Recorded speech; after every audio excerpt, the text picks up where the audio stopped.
Washington, New York Congressman Joe Crowley lost a primary challenge to a 28-year-old political newcomer.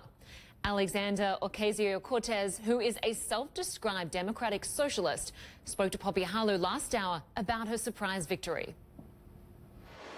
We won because we organized. We won because I think we had a very clear winning message, and we took that message to doors that had never been knocked on before. We spoke to communities that had typically been, I think, dismissed, and they responded. You know, when people feel like they are being spoken directly to, I do feel like they are willing, they'll do things like turn out in an off-year midterm primary. Well, Dan America is in Washington for more on this, and this was an incredible victory. This is a 28-year-old who had less than a tenth of the funding that her opponent had, who is a veteran Democrat. How did this happen?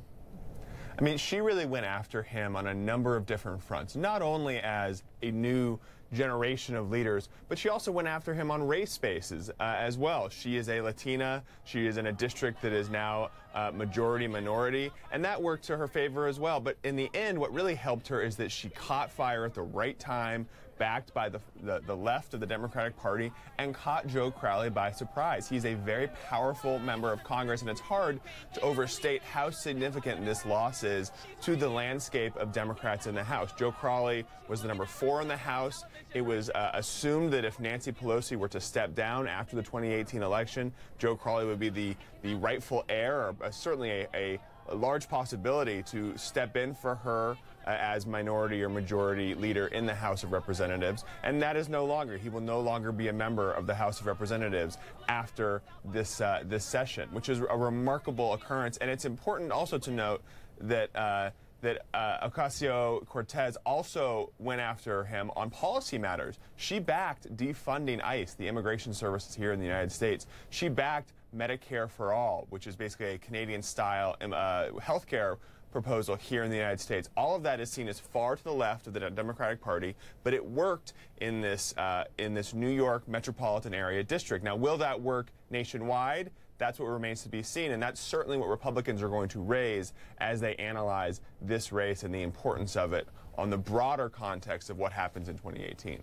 It is fascinating to think that that is far to the left here in the U.S., where universal health care in the developed world happens in every country. Yeah. I want to ask you also about what you said about Donald Trump. She said, I would support impeachment, and she said we have the grounds to do it. Is that at all surprising, given she used to work for Bernie Sanders, or can we expect most Democrats to push towards that? It's a balance that Democrats are trying to grapple with right now. I think there are more Democrats in the United States that support impeachment who may not be saying it publicly. She is someone who is clearly saying it publicly and said it on CNN a few hours ago.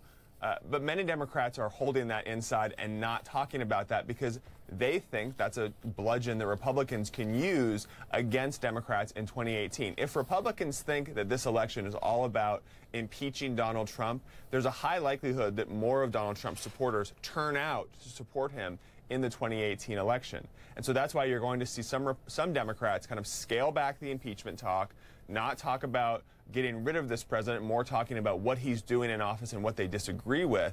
But she has clearly taken a different tact, and it's worked for her. It worked for her in the primary. She was a refreshing candidate that many people gravitated towards, and it wasn't even close. It's worth noting that Joe Crowley is a powerful member of Congress, but it wasn't a close race. She won by double digits over someone that really did not expect this kind of challenge. So I think maybe other Democrats will take cues from her and back something like an impeachment of the president.